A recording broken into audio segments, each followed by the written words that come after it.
You are in the world right now. Good morning, good afternoon, good evening.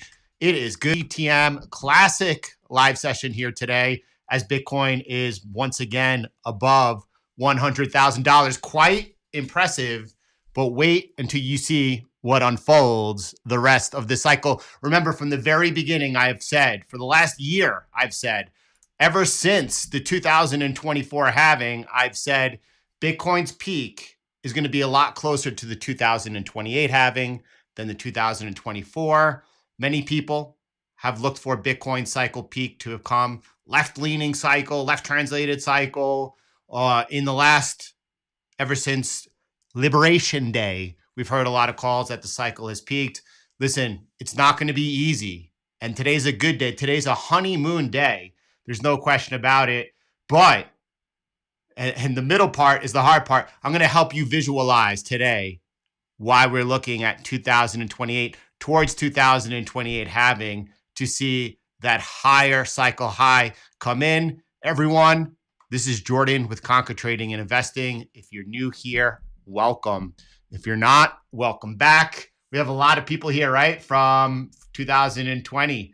Love it. We got a lot of people positioned in 4-digit Bitcoin and early. Should have stuck to the first call, or released the video early 2020, well before the halving. 2019, sorry. In late 2019, and Bitcoin was trading, mid-high 4 digits. And I said, we're going to see Bitcoin after this next halving reach somewhere between 55,000 and 130,000. Now, early in 2020, the run up on Bitcoin, late 2020, that massive run up on Bitcoin through November and December, that really changed my expectations. And I thought we were going to go ahead and disprove diminishing returns. Anything above 180,000 would have been disproving diminishing returns. Today, a lot of people are looking at the diminishing volatility that we're seeing across Bitcoin, and they're saying, well, that and that likely led to a lot of people thinking that the top is already in, and the top's not in yet. So a lot of people might be looking for something like this to transpire. Now, I don't think, and I just want to be clear, that we're going to have any type of blow off top on Bitcoin. And if you're looking at the Wall Street cheat sheet, you could see that as we get close to December, right, November, December of this year, if we were to see any type of similar trajectory, that's when that blow off would occur. With the market cap that we currently have, it would take an enormous amount of inflows for a blow off to happen. I don't think that's going to happen, but nevertheless, a lot of people are going to be looking for that cycle top to come towards the end of the year, assuming at that point Bitcoin is trading at or near an all-time high. They'll be looking. A lot of people already were looking for the top over here early in the year, and at the end of the year, a lot of people will be looking for that top as well. This is a pretty neat.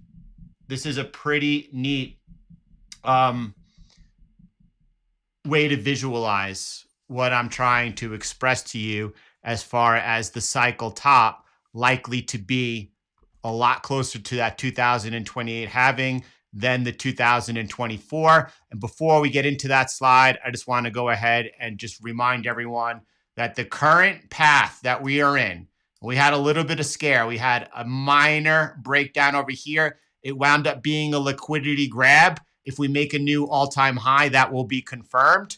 But this path, this trajectory is very sustainable. If at any time it breaks down and is confirmed, that's going to signal that we're looking at a lot of technical damage being done, and it's going to take more time for it to repair itself. And the expectations as far as the drawdown are going to be greater. That's one thing to remember. And if we break out to the upside at any point in time, that's signaling that that's not sustainable and that we're going to see a near-term peak, which is also going to set up a time of consolidation.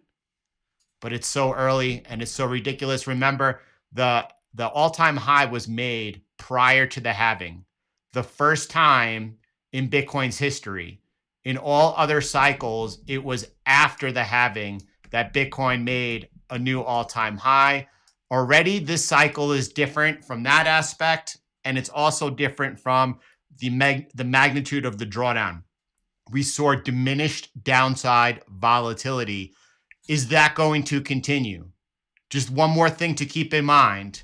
If the United States enters into a recession, assuming if the United States enters into a recession, there's a global recession going on. And if during that recession, there is no liquidity crisis, there's no need for the Federal Reserve to intervene, that recession could have lasting consequences, and it could take a while to go ahead and work through it and get. During that phase, Bitcoin would not be immune to a correction. Now, what we did see was something very exciting during this Liberation Day.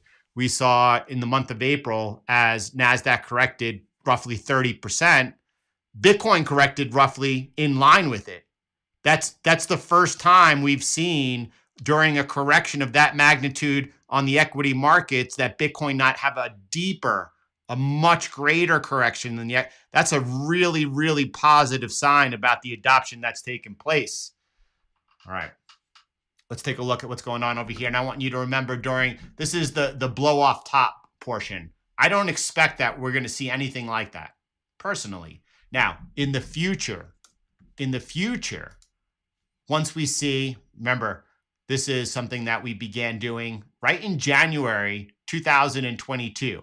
After we did not have a blow off top last cycle, right away we put out this particular S-curve adoption, and we were talking about making the jump over the chasm into the ultimate market opportunity. What has happened since? Three main things. First of all, we've seen what was one of the biggest concerns about the future of Bitcoin, which was governments coming against it. We saw the United States government wildly make a U-turn and actually embracing Bitcoin. It's an enormous positive. Prior to that, the second thing we saw was Wall Street enter the picture. We saw the approval of the spot ETFs, and we continue to see a large allocation of inflows. Last I checked, and roughly we're at $41 billion of inflows, even with gold undergoing its super cycle. The video we did here is a public video, March 31st of 2023. And we were talking about the massive cup and handle that gold was breaking out of. The headline of the video was gold breaking out to a super cycle. And we talked about how it's not going to stop at 2,500. We'll see you at 5,000. And then we talked about more specifically when gold will peak, what our expectations are for when gold will peak. And when we get close to 5,000, we will go ahead and we'll reevaluate. This particular year, with gold undergoing that massive, massive bull market, there's still been more inflows into the Bitcoin ETFs than into gold. That is high signal. Remember, Bitcoin has its eyes on gold, which is the largest asset in the world. Eventually, we're going to see things that could create large mega inflows into Bitcoin once we start seeing nation state adoption. Great to see you in here and everyone today. Let's go back. I have so much fun with y'all. So do you think I posted this out on the Twitter sometime last week, and I was saying, wouldn't it be fun? I mean, I have no idea.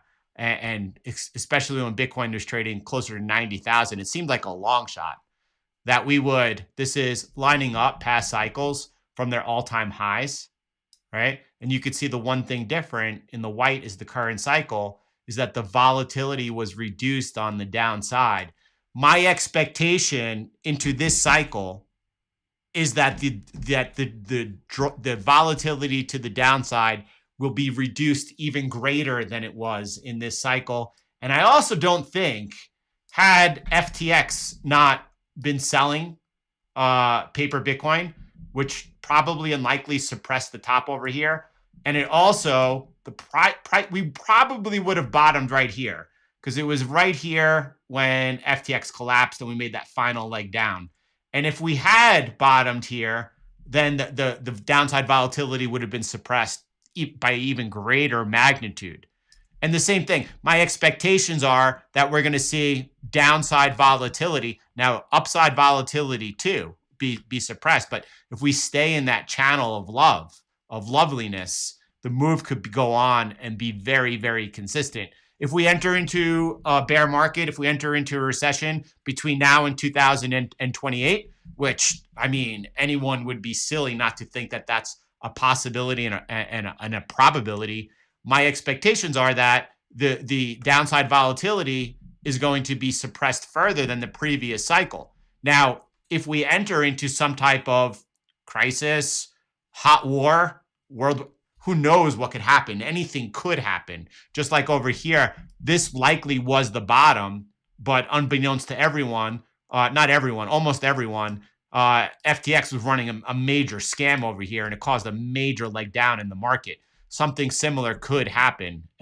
But you know what? Now, as Bitcoin's trading above $100,000, we are actually very close to trading in the box where the previous two past cycles have actually aligned. That would be something else. That would, again, just be for fun. What we are seeing happening is during this ultimate market opportunity, as I call it, as we've jumped the chasm, I said there's three things. The first thing was you haven't yet hit the like button. So please go ahead and hit that like button, smash that like button, go ahead and actually click that share button and share this with a friend. So jumping the chasm, like this is the hype cycle. Oh, Bitcoin, like this is like Bitcoin is going to take over the world, and maybe it will. Then this was the facing reality station. During this particular phase, this was everyone was looking for what's going to be the better Bitcoin, right? And then ultimately everyone learns that no, there is no second best, Laura. Bitcoin is going up, and then you were able to make and jump the chasm into the ultimate market opportunity, right? And the third thing that what happened was, number one, the U.S. government specifically, and during this period of over here facing reality, we saw Russia ban Bitcoin and then go ahead and then say we can't do that. It's impossible to ban Bitcoin. We saw China ban Bitcoin, and then China said, we can't ban Bitcoin, and then so on. And then the U.S. government finally made that U-turn and about face. And in the future, that could change as Bitcoin's adoption becomes entrenched. It's less and less likely, but you never know what could happen in the future. And many different ways governments could actually come against Bitcoin. But it seems that governments have no choice but to embrace and adopt Bitcoin is what we are seeing. Florida man, I personally don't think that Bitcoin is a hedge against inflation. And I do think, because we talk about that this was the first wave of inflation, we saw CPI peaking out at 9.1. And then it was as those deflationary forces took hold that Bitcoin bottomed and began to rip up, right? And if we hit, which I think we will, a higher wave, a second wave of inflation, I don't think during that period Bitcoin is going to respond well. Now, prior to this peak of this wave, it will, because there's going to be a massive devaluation once again of the fiat. And when that happens, Bitcoin is going to rip and roar. Remember, we said that the bull market doesn't begin, and obviously we called 17,250 the bull market breakout. If you go to the YouTube channel, in December 2022 is the video, bull market breakout, 17,250. But the bull of all bulls doesn't begin running until monetary policy aligns. And right now, monetary policy is not aligned. During that peak of that wave of inflation, though, Bitcoin is likely going to not perform as we would like it to see. Again, it's not a hedge against the inflation. It's a hedge against the devaluation. And it's the whole fiat scam. The only way they could keep it going is by that continued devaluation, which is why we Bitcoin. All right, where were we? I don't know. Let's go back. We were talking about the jump of the chasm that we're currently in. And the third thing that we've seen happen, aside from U.S. government turning, Wall Street coming in, we're seeing a massive adoption by corporates. And we saw, obviously, or you all are aware of the constant bid by MicroStrategy. We just saw very recently, or we're witnessing the birth of 21, which is a conglomerate of Tether, of what is Litnex company? I forget the name. The only one, I forget the name. Someone please type me the name of Howard Lipnick's U.S. Commerce Secretary's company that his sons run of them, and Jack Mahler is CEO. And their whole purpose is to go ahead and they're trying to, they said they're going to accumulate as much Bitcoin as MicroStrategy. So now you have two major players. And the other thing that their business model is of 21 is to help other public companies who want to go ahead and keep Bitcoin as a treasury asset and go ahead and accumulate more, raising money in public markets, is to help them do it. So we're seeing this massive domino effect. And of course, you have companies like GameStop who are considering taking a position. And now you have Metaplanet out of Japan, a hotel company, is out in the public markets. And the new retail are these smaller public companies with purchases of 50 million, 100 million, $500 million. That's the retail of this cycle. All right, let's keep going.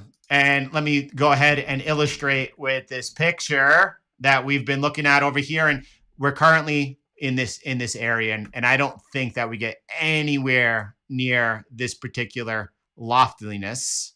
But what I do expect is that during the bear market, and I want you to focus down over here on this line, I actually like the floor a lot.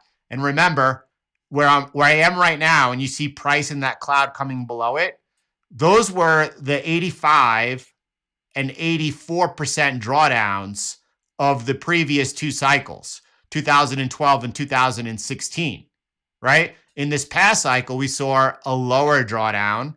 And again, my expectations are that we see an even lower drawdown in this particular cycle outside of some type of unforeseen crisis that we're just unaware of, aliens attacking or anything like that. And then as we continue and as we get closer to 2028, and I think that monetary policy will begin to align a lot better. Well, obviously, once QT stops, right? That's going to be the first or the next signal. The Fed from there is going to have to eventually be in a race to lower rates. That's when markets are likely going to be under pressure. That's going to be the part that we need to navigate together because there's nothing easy about it. But coming out of that, once we see all of this renegotiation of trade across the globe, specifically with the United States and everyone else, once we see potential tax breaks help, it's so funny, like there's tax breaks that are coming into or are likely to come soon into the picture. But at the same time, we're seeing a big negative. A lot of people, a lot of struggling people are all have to right now go, and they're struggling because of obviously the devaluation of their purchasing power, which is the result is inflation for sure, right? And higher prices, whether it's healthcare, whether it's groceries, whether it's insurance, anything and everything.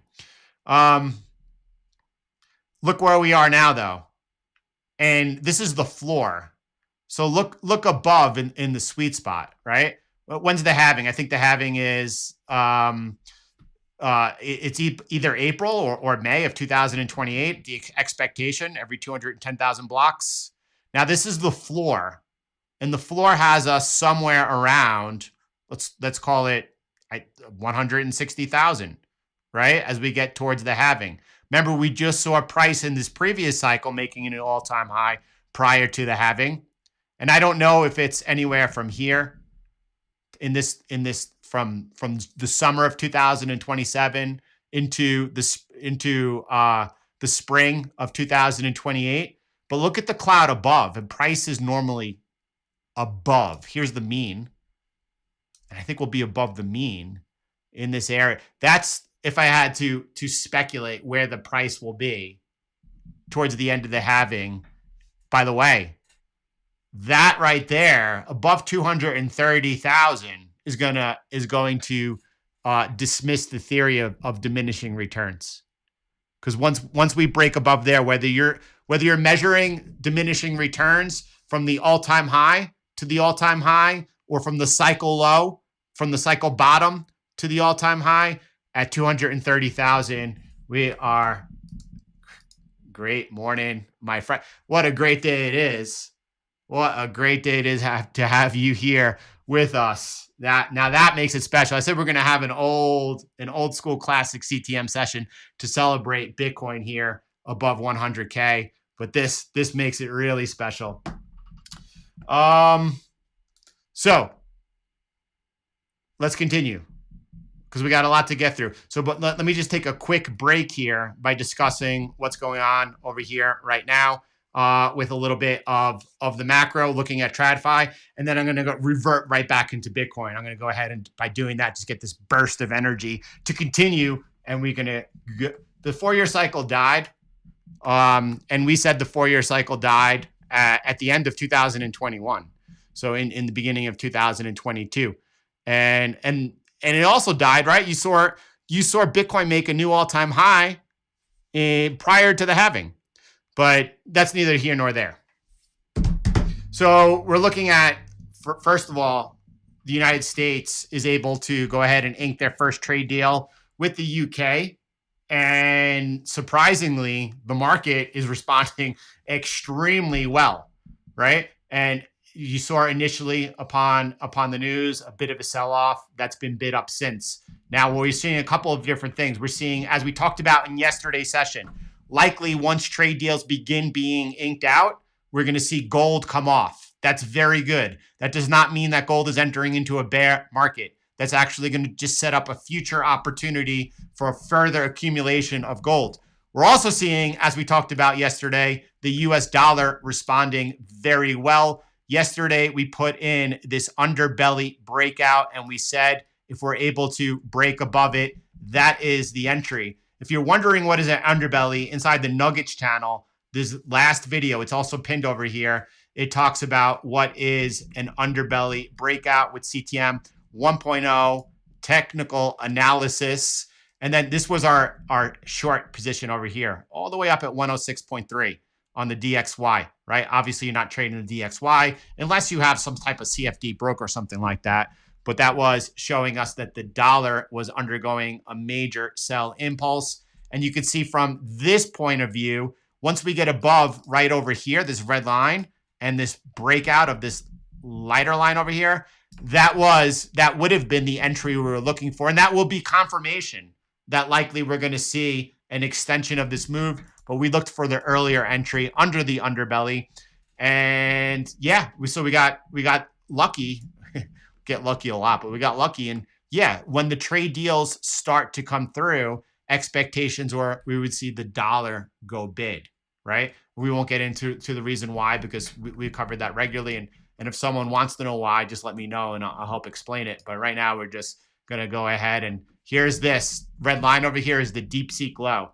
This was on the DeepSeek announcement. Price came down to here. We bounced. And then once we broke it out, we've been just liberated. This was Trump buy.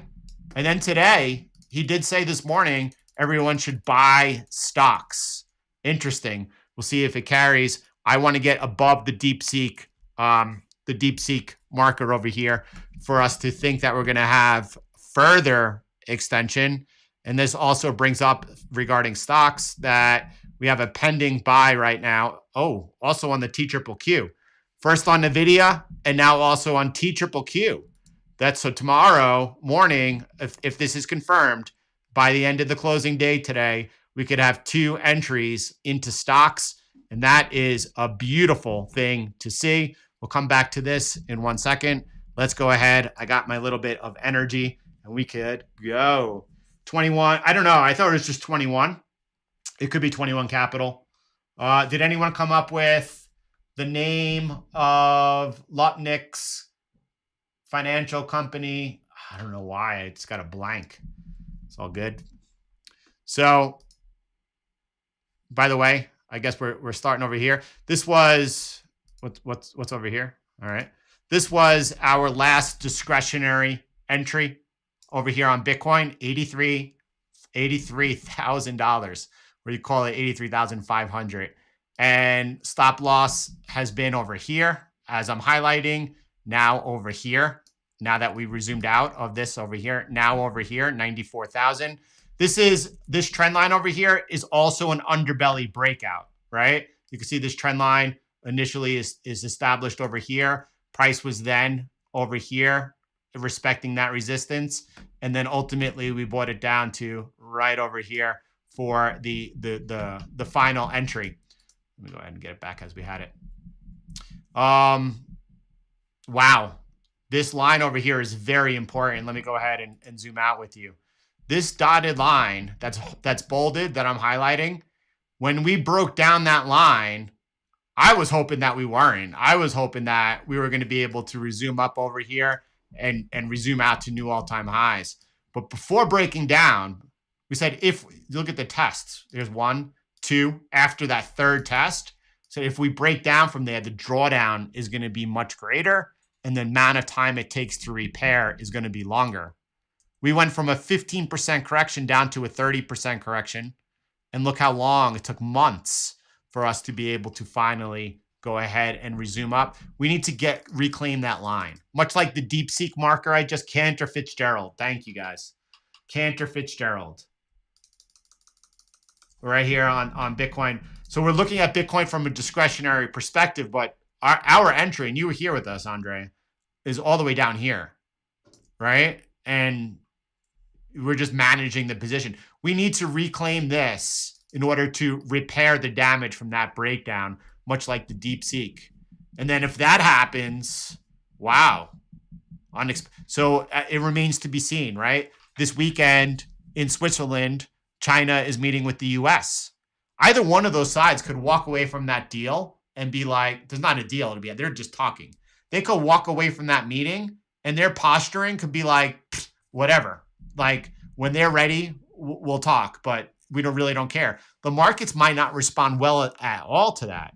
Today, we have a nice moment for sure. It's a honeymoon type day, and markets are liking the progress of a real deal being done. And then expectation is likely that there's going to be further deals that now that one is done, further deals that continue to be marked, and the markets are responding very well to that. But this whole saga is not over. So never get comfortable. Never. What was the earth-shattering announcement that they're going to try to get the price of pharmaceutical drugs down? I don't know. I'm not really sure. So this is from a discretionary standpoint, right? We're going to get into a mechanical standpoint in a little bit, but first we got to talk about some hard things, right? So this is, right, Auto Trader. Jordan, something I'm noticing. Is it at all concerning that CTM2X on buy side only, right? BTC 101. Like, if you look at for the last 2 years, from January 1st, 2023 to today, it's only up 209%. But Bitcoin has moved up substantially more, and I'll show you right now what exactly that is. And you're showing over here, this is BTC 101, buy side only. You're looking at a performance of just 209%. Let's take a look at that, and then let's go ahead and figure out and talk about what should be happening and why. Right? So I don't know if that was the actual. I heard it might just be for Saudi Arabia and someone else. They're lifting the restrictions. And I think that's why NVIDIA yesterday was really responding very well. Here's BTC 101, first of all. And this is what Auto Trader is pointing out and the difference. Let's take a look. And so this is from 2014, right? 16% drawdown. This is buy side only. And what this particular template is used for the buy side only. It's in the center right over here. This is BTC 101. And so buy side only is for those that they trade only the buy side only, and they're looking to make the best use of their overall capital. It's like taking on leverage. There's no leverage involved, but when you enter a position, like in this case, Solana entered first, it was 100% of the account available balance. Then it was up 4%. And then at the same candle, you saw Bitcoin enter. So that's taking 1/3 of the profit off over here. And then Ethereum also entered, and then the other third was entered. Since then, Bitcoin exited, entered again, and Ethereum's been holding that same position since that entry. So 101 is used specifically for the buy side boost, it's called. Big shout out, Phoenix Fire, the architect of buy side boost. And that's what 101 is specifically used for. But if you look from 2014 till today, I mean, the blue line below is buy and hold. And it obliterates buy and hold, obviously, which is very difficult to do. There's very few people that are able to outperform buy and hold on Bitcoin. This clearly obliterates it, but you're looking for specifically for what's happened since 2023. Right? Where the bull market began. And you could see that buy and hold is significantly outperforming here. And he's like, is that a good thing? First of all, we have to be very, very realistic. And that is starting with, it's really impossible, right? If you could buy the low and sell the high, you will always outperform our templates. With the exception of Bitcoin bull runs, which I'll show you in 1 second, unless you really know where the low tick is. And I have to be honest, many people did not think at 17,250, right at the blow up of FTX in November, that Bitcoin was bobbing. Now, we did, and I did, but I'm going to tell you, there's nothing easy about that. And there's no way I could call the market low and the market high. I could call de-risk periods off of market highs, but I never know whether or not there's going to be more de-risk periods further down below or whether or not we're going to revert back up. It's literally impossible. Honestly, nobody knows or comes close to being able to do that. And I think from a discretionary standpoint, I have a pretty good track record. I mean, really good track record of navigating the turns. But there's no way that anyone could do that. And because of Bitcoin always going to, if you could buy the low and sell the top, outperform, buy and hold, we came up with the Bitcoin bull runs template, which by the way is entered the market. And that's a really good sign. Now granted, the win ratio on this is very low. Our trading templates have higher win ratios. This is extremely low, but the risk to reward here, and by the way, this here too this is since inception, 2012 till today.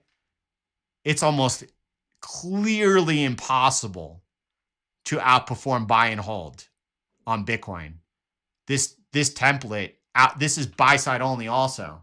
It's not including anything or any strategy, which you could use our sell side strategies for the bear markets and easily.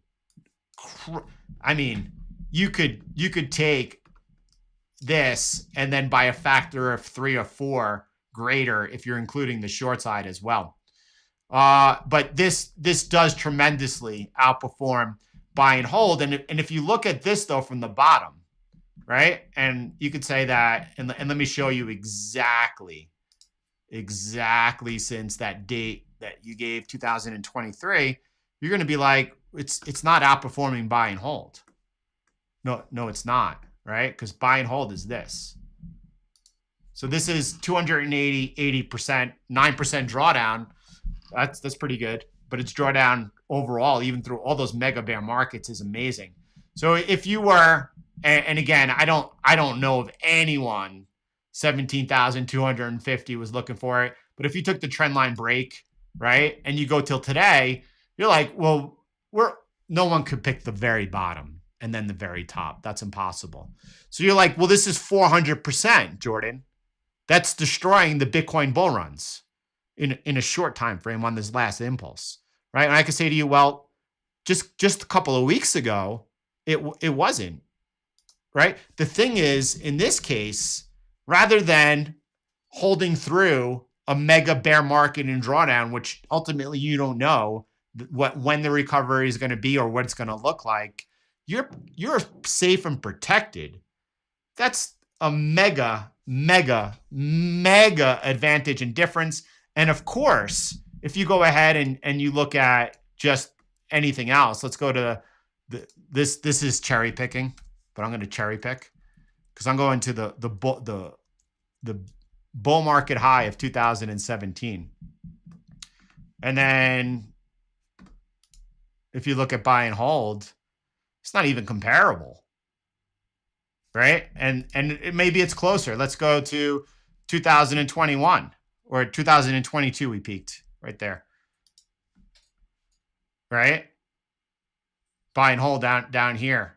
So yeah, you cannot for sure be able to pick the bottom and the very top. But if you could do that, you will outperform our templates. By the way, some people are looking at and saying, well, you know, I'm seeing for sure, like what's going on? The percent profitable has been slow. And, you know, I look at Bitcoin historical volatility, and you could see ever since to the summer of 2022, the volatility has been completely suppressed. Of course, our percent profitables are going to come down. This is not going to continue. Don't forget my theory that we are entering the ultimate market opportunity, and we are going to see what's beautiful about this is from the hype phase of Bitcoin over here, and then you have the top trench over here. And what's neat about anyway, we've gotten into that one. I'm not going to get into it right now. But my expectations are that not that we see diminishing returns and suppressed volatility, but on the contrary, we head back towards the upper trenches of the early peaks of Bitcoin, which is completely opposite from what most people are expecting, from which things like the power law provides. When Bitcoin diminishing returns is disproven, power law on its upside is also going to be disproven. I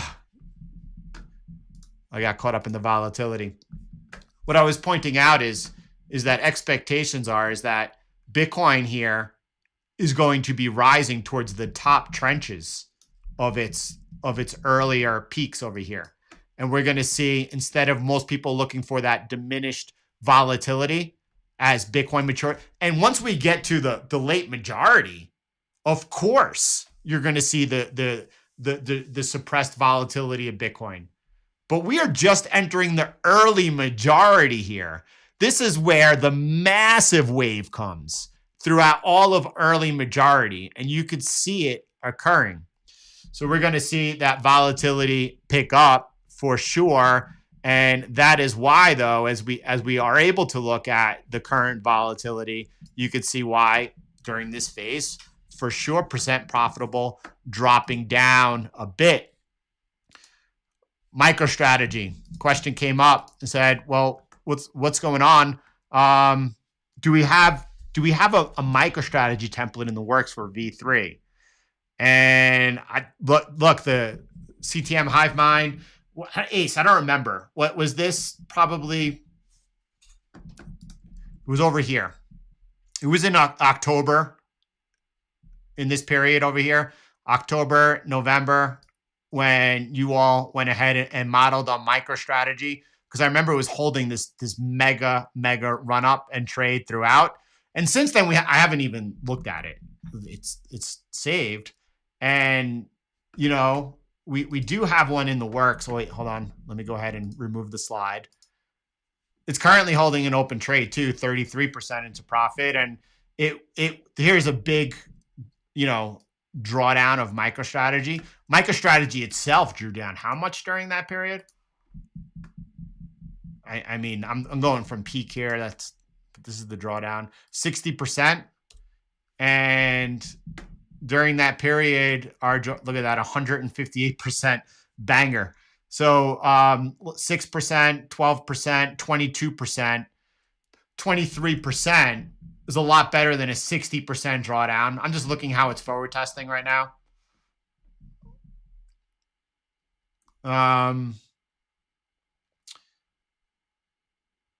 Yeah, as far as when the release is going to be, I'm not sure. I like seeing it forward testing well.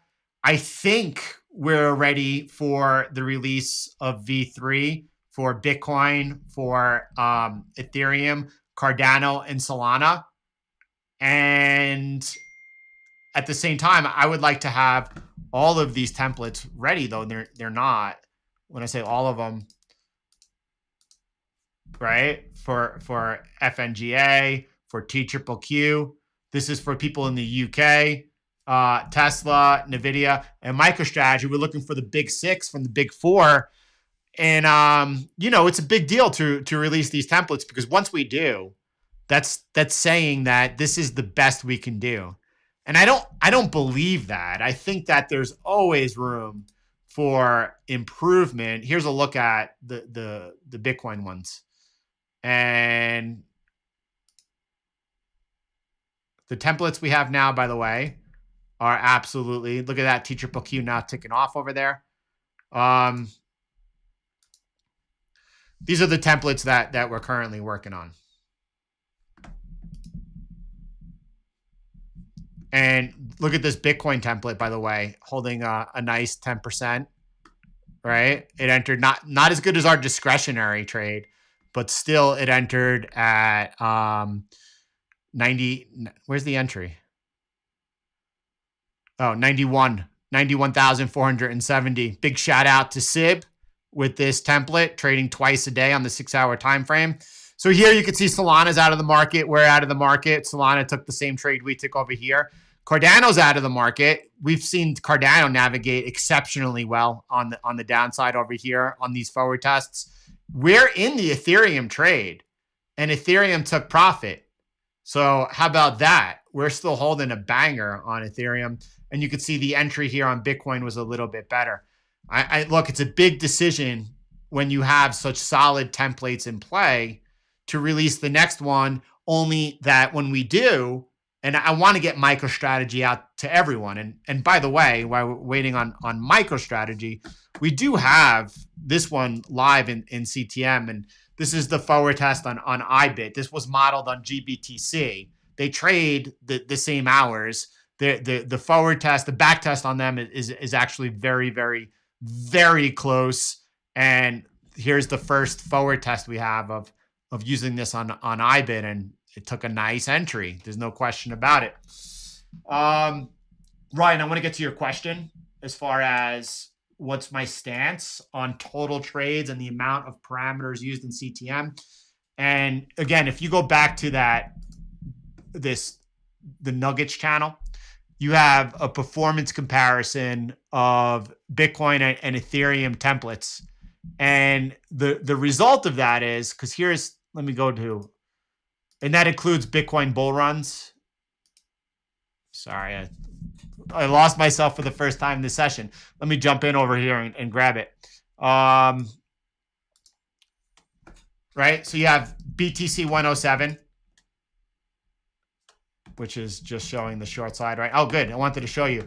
With Bitcoin bull runs, if you were just trading the short side and you were using BTC 107, right? So you had a 6 million% return. And then you add that, you compound that. Look at the drawdown over here. And you compound buy and hold on the downside. That's a massive, massive, massive compounding effect. If you were to use Bitcoin bull runs on the buy side, and then to include that with the sell side. This is BTC 101, which is used for buy side boost. This is BTC 108. Its performance is even better than BTC 107. So, and then we have CTM 2.0, the classic. So Ryan, this gets back to your question as far as the performance. And if you go to that performance comparison and including they're ultimately they're all so close. It's so difficult to decide which one to use. And CTM 2.0's performance in the very early days is insane, like 2012, 13, 14. And if we ever enter into a like just an explosion of inflows into Bitcoin, I think CTM 2.0 is the template to favor in that period. So always have the presence of mind. It does have the least amount of variations. It has the CTM filter. That's it, right?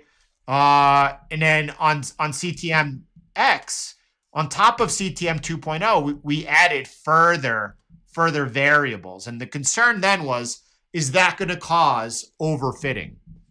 And I was very cautious and concerned about that until after, I think it was about only 4 months of forward testing. I felt comfortable, and true to form, none of those added variables have done anything to cause any type of disturbance in the force, except for Ethereum. And on Ethereum, we learned that, you know what? Actually, we have to toggle ST2, one of those added filters, on and off, depending on if Bitcoin Bull Runs is in a bull market. And when Bitcoin Bull Run is in a bull market, we go ahead and we turn that off, lighten it up on the filter. And when it's in a not in a moment of bullishness, then we want it on. So to continue the conversation about those added filters, in V3, you're not looking at anything added. You're looking at the addition of money management. And that's tremendous. And one of the things that on the MicroStrategy template, and is it ready? I briefly was looking before going live with you, and the truth is there's no money management on the long side here, added money management, and there's in my belief the potential. So this is for tomorrow. No, tomorrow. This is for soon. Some Hypernova, please remind me tomorrow so that over the weekend I go ahead and look at this particular template on MicroStrategy and tightening up the advanced money management features. So there's no, and that's beautiful. Like, for example, one thing could be like after X% of profit, moving your stop loss to break even, or moving your stop loss to 10%, whatever. You have all these variables. So Ryan, that doesn't do anything except who's the Pope? Is Burke the Pope? Who's the Pope?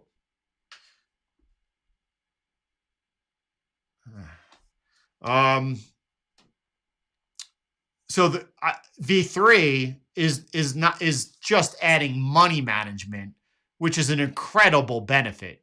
It's not changing the strategy or adding any other new element. So you'll see, for example, on BTC Bull Runs, this is a good example for me to show you. On BTC Bull Runs, and let me go ahead and give it some time here. I'll go the full one. You can see it has 58 trades. Here's the V3.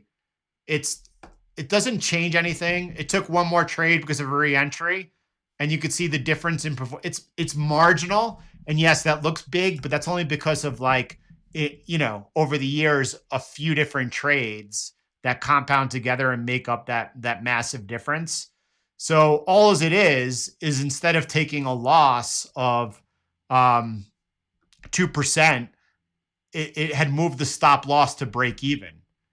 And so it's a big difference. It's an important difference, but it doesn't go ahead and add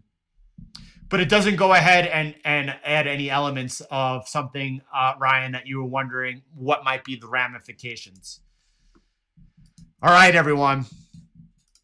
It was a banger. I hope you enjoyed today's session, and it was beautiful to share it with all of you. If you haven't already, 108. Let's go ahead. I just want to do a quick check with you all.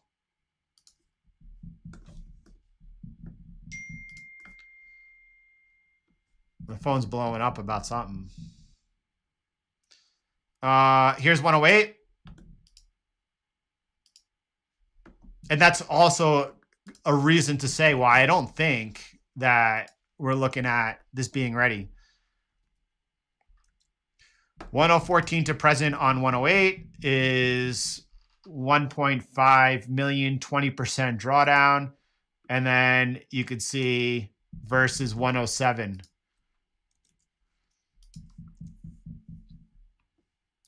And 108, right? Massively difference in overall profit.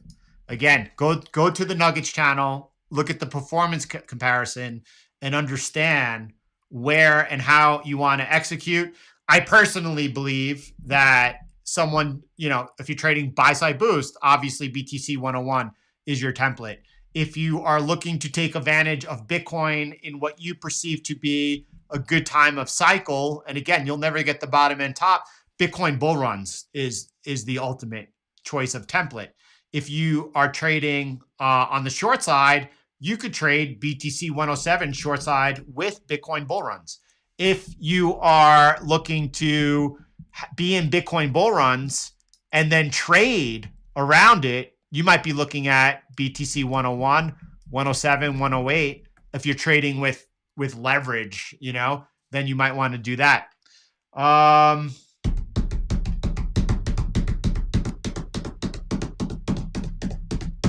Everyone, have an incredible day. God bless you.